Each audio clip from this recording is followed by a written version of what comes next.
Hi, my name's Gary Judd, and I'm the Global Practice Leader of Franklin Covey's Speed of Trust practice. And I am so excited to be coming to the Business Transformation Summit on October 31st at the LX Factory.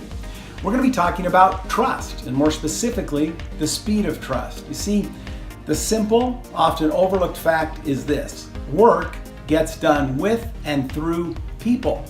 Organizations are made up of an infinite number of human connections, and those connections are held together by trust.